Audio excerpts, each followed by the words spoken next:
എല്ലാവർക്കും നമസ്കാരമുണ്ട്. ഇന്നത്തെ വീഡിയോ എന്ന് പറയുന്നത് നമ്മുടെ ഫ്രണ്ട് സിജോയ്ക്ക് ഒരു സർപ്രൈസ് കൊടുക്കാനാണ്. അവനെ ഫുട്ബോൾ കളി കാണാനാണെന്നും പറഞ്ഞ് റൂമിലേക്ക് നമ്മൾ വിളിച്ചു വരുത്തിയത്. ഞാൻ ഫോൺ എടുത്ത് ഷൂട്ട് ചെയ്തപ്പോഴേ അവന് മനസ്സിലായിട്ടുണ്ട് ഏകദേശം എന്താണ് സംഭവം ഇനി നടക്കാൻ പോകുന്നതെന്നൊക്കെ. വേറൊന്നുമല്ല, നമ്മളൊരു ചെറിയ കേക്ക് കട്ടിങ്ങും പരിപാടിയൊക്കെയാണ്. അപ്പോൾ നമ്മളെല്ലാവരും തന്നെ ഉണ്ട്. ആരും വീഡിയോ സ്കിപ്പ് ചെയ്യല്ലേ, ഫുള്ളായിട്ട് തന്നെ കാണണേ. അങ്ങനെ നമ്മുടെ കേക്കൊക്കെ കട്ട് ചെയ്ത കേക്ക് എല്ലാവർക്കും അവൻ ഷെയർ ചെയ്ത് കൊടുത്തേ. അവനേക്കാളും സർപ്രൈസായ നമ്മൾ തന്നെയായിരുന്നു കേട്ടോ. അവൻ നമ്മളറിയാതെ കീറ്റയിൽ നിന്ന് ഫുഡൊക്കെ ഓർഡർ ചെയ്തായിരുന്നേ. അപ്പം കേക്ക് കട്ട് ചെയ്ത സമയത്ത് തന്നെയാണ് താഴെ ഡെലിവറി ചെയ്യാൻ വന്ന ചേട്ടൻ കോൾ ചെയ്തത്.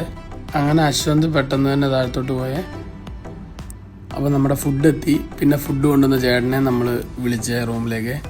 നമ്മളെല്ലാവരെയും കൂടെ കണ്ടപ്പോൾ പുള്ളി ആദ്യം ഒന്ന് ഞെട്ടിയേ. പിന്നെ പുള്ളി നമുക്ക് കൈയൊക്കെ പോയി കാണിച്ച് ചിരിച്ചോണ്ടൊക്കെയാണ് കയറി വന്നത്. അങ്ങനെ പുള്ളിയോട് തന്നെ കേക്ക് എടുത്തോളാൻ പറഞ്ഞേ. പുള്ളി ഒരു ചെറിയ പീസ് കേക്കൊക്കെ എടുത്തു. അപ്പോൾ പുള്ളി 6 ബർത്ത്ഡേ എന്നൊക്കെ ചോദിച്ചു. അപ്പോൾ സിജോ അങ്ങനെ പുള്ളിക്കാരൻ അവനെ ബർത്ത്ഡേ വിഷൊക്കെ ചെയ്തേ. പിന്നെ നോക്കുമ്പോൾ സിജോയ്ക്ക് കണ്ടിന്യൂസ് കോള് വരുന്നുണ്ട്. അപ്പോൾ അവൻ ആദ്യം കട്ട് ചെയ്തു, പിന്നെ അത് എടുത്തു കഴിഞ്ഞപ്പോഴാണ് പറയുന്നത് നമ്മുടെ ഡെലിവറി ചേട്ടൻ താഴെ നിൽപ്പുണ്ട്. വേറൊന്നുമല്ല, നമ്മുടെ ബിൽഡിങ്ങിന് നേരെ ഓപ്പോസിറ്റാണ് ശരിക്കും പുള്ളിക്ക് ഡെലിവറി കൊടുക്കേണ്ടത്.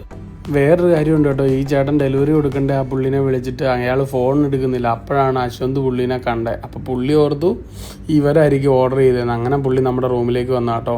അങ്ങനെ നമ്മൾ പുള്ളിനെ ബിൽഡിങ്ങൊക്കെ കാണിച്ചു കൊടുക്കാൻ താഴെ ചെന്നു. അപ്പോൾ നമ്മുടെ ഫോണിൽ നിന്ന് തന്നെ കോൾ ചെയ്തപ്പോൾ അവരെടുത്ത് നമ്മൾ വേറെ ഓപ്പോസിറ്റ് ബിൽഡിങ്ങിൽ ഫ്ലോറും കാര്യങ്ങളൊക്കെ പറഞ്ഞു കൊടുത്തേ. ശരിക്കും ഫുഡൊക്കെ ഡെലിവറി ചെയ്യാൻ വരുന്നവരെ അവർ നമ്മളെ സ്പോട്ടിലെത്തിയിട്ട് വിളിച്ചിട്ട് കിട്ടിയില്ലെങ്കിലുള്ള ബുദ്ധിമുട്ട് എന്തായാലും നമ്മൾ പുള്ളിക്കാരനോട് പറഞ്ഞു പോയി കൊടുത്തിട്ട് വാ, ഞങ്ങളിവിടെ വെയിറ്റ് ചെയ്യാം, നമ്മുടെ റൂമിലേക്ക് വരണം എന്ന് തന്നെ പറഞ്ഞേ. പുള്ളിക്കാരൻ ഡെലിവറി കഴിഞ്ഞ് പെട്ടെന്ന് തന്നെ നമ്മുടെ അടുത്തോട്ട് വന്നേ. നമ്മൾ നേരെ ഇനി പുള്ളീനെ കൂട്ടി റൂമിലേക്ക് പോകണേ. അപ്പം നമ്മുടെ ഫുഡും കാര്യങ്ങളൊക്കെ അവിടെ എത്തിയിട്ടുണ്ട്. അങ്ങനെ ഞങ്ങളെല്ലാവരും ഒരുമിച്ചാണ് കഴിക്കാൻ തുടങ്ങിയത്. പുള്ളി കഴിക്കുന്നതിൻ്റെ ഇടയ്ക്ക് ശരത്തേട്ടൻ ചെന്നിട്ട് സുഡാനിലെ വിശേഷങ്ങളും കാര്യങ്ങളൊക്കെ ചോദിക്കുന്നുണ്ട്. ഞാൻ പിന്നെ വെജിറ്റേറിയൻ ആയതുകൊണ്ട് ആ ഫ്രഞ്ച് ഫ്രൈസ് മാത്രമേ കഴിച്ചുള്ളൂ. ഞാൻ ഈ നോൺ വെജ് ആയിട്ടുള്ള ചിക്കനും കാര്യങ്ങളൊന്നും കഴിക്കാറില്ല. അങ്ങനെ നമ്മുടെ ഫുഡും പരിപാടിയെല്ലാം കഴിഞ്ഞു. അപ്പം പുള്ളി ഒരുപാട് സംസാരിക്കുന്നുണ്ട് നമ്മളോട്. നല്ലൊരു മനുഷ്യനാണ് കേട്ടോ. പുള്ളിക്കാരൻ്റെ പേര് അമൻ എന്നാണ്, സ്ഥലം സുഡാനിയാട്ടോ. പക്ഷേ നല്ല കമ്പനിയായിരുന്നു. നമ്മളായിട്ട് നല്ല പെട്ടെന്ന് സെറ്റായി. അങ്ങനെ ആൾ പോകുന്നതിന് മുന്നേ എല്ലാവർക്കും കൈയൊക്കെ തന്നിട്ടാണ് പോകുന്നത്. പിന്നെ സിജോയ്ക്ക് ശരിക്കും സർപ്രൈസ് ആയി കേട്ടോ ഇന്ന്. അവനൊട്ടും വിചാരിച്ചില്ല അവൻ്റെ ബർത്ത്ഡേ ഇത്ര നല്ല സെറ്റായിരിക്കുമെന്ന്.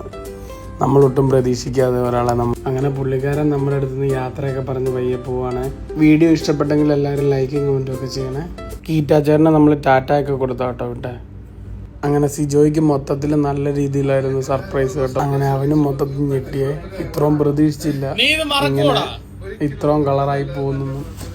എന്തായാലും ഇനിയൊരു വീഡിയോ ഇട്ട് വരാം. എല്ലാവർക്കും ഗുഡ് ബൈ. അപ്പോൾ ഗുഡ് നൈറ്റ്.